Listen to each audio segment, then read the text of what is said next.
I let go of so much and I gave it to him. And no amount of I'm sorry's will ever undo it. Hurt people hurt people. Justin Baldoni just pulled Blake Lively apart after she tried to harm his name with her manipulative lies and phony charges. This isn't going to end well for you, Blake. Sorry. He made it apparent that he is a man of dignity. Someone who won't sit back and watch females like Blake play their cruel Hollywood games to ruin innocent individuals. She's a Me Too victim there. That's absurd. Justin Baldoni is finally speaking about how exhausted he is from the year of emotional stress dealing with It Ends With Us. Blake Lively truly felt she could pull an Amber Heard 2.0 and get away with it.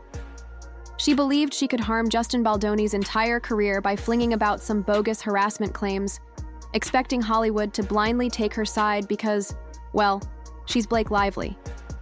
I don't like her. She seems like a bully. She was such a high-maintenance diva bully brat. She strutted in assuming Justin would crack under pressure, that he'd fold like a flimsy tent and just deliver her the prize on a silver platter. $250 million. That's how much she sued him for, convinced she could quiet him and pose herself as some innocent victim. What a bad error. His holiday's ruined, and now his whole career is attempted to be ruined by Blake and the lawsuit. So I can only imagine if he was this tough before it all dropped, imagine how much tougher it was after. Justin Baldoni didn't merely fight back. He turned the entire script on her. He countersued her for $400 million, rapidly turning the tables in one fast motion. Blake went from attacker to full-on damage control mode. Actor-director Justin Baldoni is now suing his former co-star Blake Lively and her husband Ryan Reynolds, seeking more than $400 million in damages, accusing them of defamation and extortion. And guess what? It's not operating. Hollywood, the people, even the same journalists who used to drool over her, are all turning against her. They're seeing through her falsehoods. The illusion is disintegrating, and now she's running, anxious to grab on to whatever shards of credibility she has left. I told them that I was exhausted, that I haven't given myself time to recover or time to heal. I had a intense year. And let's be honest, this is simply the beginning of her downfall, her job disintegrating, her money in peril, her reputation beyond restoration. And Justin Baldoni is making sure she never recovers. Blake thought she had power. She believed she could control the tale. But the moment she stepped inside the courtroom, reality hit her like a truck. She wasn't prepared for what was about to happen. Parties, of course, meeting for the first time in court today. It was about a 90-minute hearing. She wasn't expecting for Justin Baldoni to thoroughly crush her case in under 90 minutes. That's accurate. 90 minutes is all it took for her argument to start collapsing like an old Hollywood popcorn bucket. He told us that Justin Baldoni denied those claims of sexual harassment and only tried to appease Blake Lively because she was such a high-maintenance diva bully brat. He had to bend over backwards just to get her to shut up and complete the film. She assumed she had the upper hand, but no. She came into a courtroom utterly helpless, going up against a legal team that was not here to play games.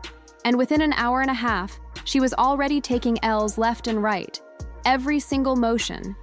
Her team filed was denied one after another like a brutal blow in the face. Not one, not two, but every single one of her legal attempts to shape the narrative were dumped straight in the garbage. I had anxiety because I'm not feeling like my full self. And yet I came today despite, no sleep and not feeling great and, all of the barriers. Oh, and her feeble attempt to muzzle Justin's legal team? Yeah, that got shut down too. She was attempting to hush him, frantic to keep the truth from getting out. She obviously assumed she could force the court into providing her special treatment, merely because she's an A-list actress. She was wrong. In a world where sometimes people judge you before they give you a chance. The judge laughed her out of the room and refused to grant the gag order, which means Justin's lawyer, Brian Fredman, now has full permission to expose every single one of her falsehoods. None of it was just due to the fact that she seems like a rather shitty person. Blake's legal team were crushed so brutally, they seemed like a group of naive interns on their first day in a law company. They had no counter-arguments, no defense, just blank expressions and stammering, while Fredman took their case apart like a lousy movie script. She decided to blame him, and boy, did she open up a hornet's nest and learn, be careful what you wish for, because now you've got the fight you asked for, and you're not winning it. She felt her Hollywood stardom would save her, that her influence would somehow make the court bend down to her. But instead, she got openly humiliated in front of the court, in front of the media, in front of everyone watching. It was a legal bloodbath. He is, his agent is Ari Emanuel. He's a powerful Hollywood guy, and we all respond to Hollywood power. And there's a hypocrisy and a fraudulence there that the public is picking up on. And so that's really interesting. Now, but honestly, are we even surprised? Blake Lively has been on a power trip for years, and this case was only the latest example of her overstepping and failing horribly. This lady actually believed she could take Justin Baldoni's movie, remove him from his own work, and claim that she was the genius behind it all. A lot of material success and a lot of emotional stress. It's very hard on me and my family.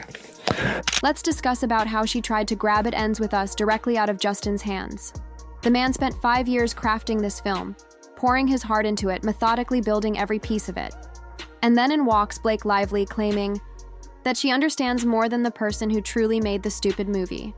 She requested screenplay rewrites, pushed herself into director-level choices, and even had the hubris to demand final cut approval like she was Martin Scorsese or something. Judge chose to not impose the gag order on Justin Baldoni's attorney Brian Friedman today, but did threaten to move up the trial if the media press war continued. Final cut approval? Who does she think she is? She was hired to act, not take over the entire production. But no, that wasn't enough for her. She had to toss Justin aside and make sure everything focused around her. And the absolute worst part? She practically barred Justin from properly attending his own movie premiere. Let that sink in. The man who put years of work into this project, the one responsible for bringing it to life, was forced to wait in a basement as Blake pranced around like Hollywood royalty. That Justin Baldoni, ultimately, by the time they got to the premiere, was mandated by Blake Lively to spend the night in the basement away from his co-stars and didn't even get to see the final cut of his own movie because Blake Lively insisted that she be the one to approve it until he watched it on the screen with his editors. She didn't even let him watch the final cut of the movie until it was too late. She made sure she had total control, as if she were the director, the producer, and the star all rolled into one. She wanted all the authority, but none of the responsibility. Film was steamrolled by Blake, which just showed their inexperience as producers. And I say that with all respect. They got completely controlled and taken over by Blake. And you'd think after all that, she'd at least make sure the movie was about what it was intended to be about. Nope. Instead of actually pushing the film's subject of domestic abuse awareness, she exploited the whole situation as a bloated PR tactic for her hair care business and Ryan Reynolds' gin corporation. She hijacked a movie about serious themes and twisted it into a walk-in pitch for her merchandise. Because of course she did. Here's where he goes into why he made the film. I haven't talked about this a lot because I want to be very mindful in the conversation around this movie to not take the emphasis off of what is happening to women at alarming rates. Absolutely. This wasn't about delivering a dramatic narrative. It wasn't about creative honesty. It was about Blake Lively making everything about herself again. And now she's suffering the price. The public isn't buying it anymore. Hollywood isn't buying it anymore. The judge sure as hell isn't buying it. She felt she could take Justin Baldoni down, but instead he's the one ripping her entire business apart. And at this rate, there's no coming back for her. I want to eliminate as many barriers. Blake Lively actually felt she could play the innocent victim and get away with it. She assumed Hollywood would naively accept her sad tale, that her A-list position would get her through this battle unharmed. But here's the problem. She left behind a trail of receipts. Justin does a better job, in my opinion, of providing receipts and showing full context. Let's discuss about the leaked text chats and emails that utterly invalidate every single claim Blake has made. She stood in court with a straight face, sobbing about how Justin made her uncomfortable, acting like she was some poor actress having to experience a dreadful work environment. Yet, her own literary texts imply different. In these texts, she invited him to her trailer multiple times. Yes, you read that right. This woman, who now wants to say she was terrified of Justin, was casually contacting him, encouraging him to come over and hang together. It's simply mind-blowing that someone would go to such efforts to depict themselves as a victim, all while their own communication reveals a totally different picture. She made it look like she was imprisoned, that she had no alternative but to bear his so-called approaches. But these exchanges, these emails, are delivering a different narrative completely. It's almost as if she was acting a part, claiming to be somebody she wasn't. And now, with this proof coming to light, her credibility is gone. The text chats reveal a trend where Blake was actively involved with Justin. Not only was she reaching out, but she was also inviting him into her personal space, something she now seemed to have utterly forgotten. It raises questions. Why would she look so polite in these contacts, yet turn around and accuse him of making her uncomfortable in court? Was she truly uncomfortable, or was she only attempting to fabricate a tale that fit her own agenda? This whole affair is starting to seem more and more like an elaborate attempt to mislead the public's perception. It's tough to ignore how the truth seems to be sliding through her fingers, one message at a time. These disclosed communications are a bombshell, and it's safe to say they change all we thought we knew about her side of the narrative. She's basically saying that she does not want to sit down for a deposition with Brian Friedman. Like, I know that this girl grew up rich and privileged, but how rich we talking? You know what I'm saying? Because does she think she's like a princess that she can just be like, I don't like your lawyer? Blake's Lively's complaint of harassment. He called me sexy. I felt so uncomfortable. Why would you do that? Well, here's one point where she's calling him a ball buster. I'm just a ball buster. But wait, it gets worse. Not only was she actively urging him to spend time with her, but she was also messaging him about how much she appreciated working with him. She branded him a ball buster in a joking tone, plainly contradicting her own lame attempt to claim she was being harassed. How can you go from complimenting someone, laughing about, and asking them to your trailer, to abruptly declaring they made you feel unsafe? It's not just suspicious, it's downright comical. This entire situation reeks of dishonesty and contradiction. And it's difficult not to question her actual objectives. It doesn't make sense. If she genuinely felt uncomfortable or endangered, why would she chat with him in such a calm and easygoing manner? She was almost giving him the green light. And now, all of a sudden, she's crying harassment. The more you think about it, the more silly it appears. This wasn't a single occasion. There's a pattern of activity that demonstrates her actions don't square with her claims. If she was genuinely harassed, wouldn't her behavior towards him have been absolutely different? This whole thing is going apart. The implications from all of this is going to be disastrous for her. She's on the edge of financial ruin. If she loses this lawsuit, she won't simply lose a little money. She will be absolutely annihilated. Her career will be wrecked. No studio will want to work with her after this. Her reputation will be in ruins, and even her most ardent fans are starting to turn against her. This is larger than merely a legal dispute.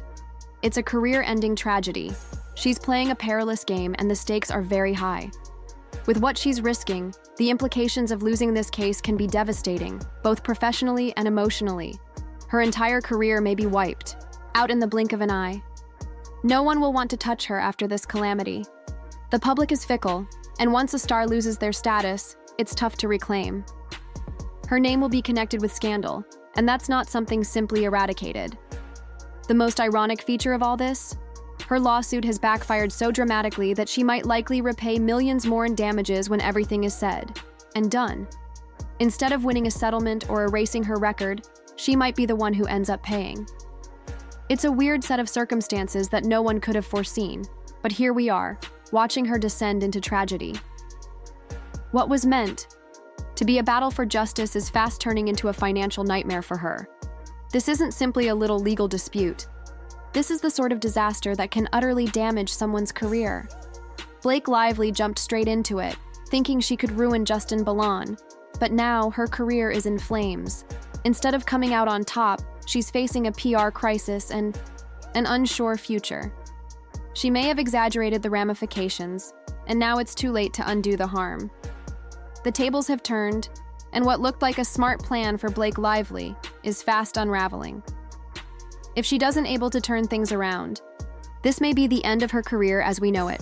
Subscribe for the whole study of her breakdown and get informed on how this scenario continues to unfold.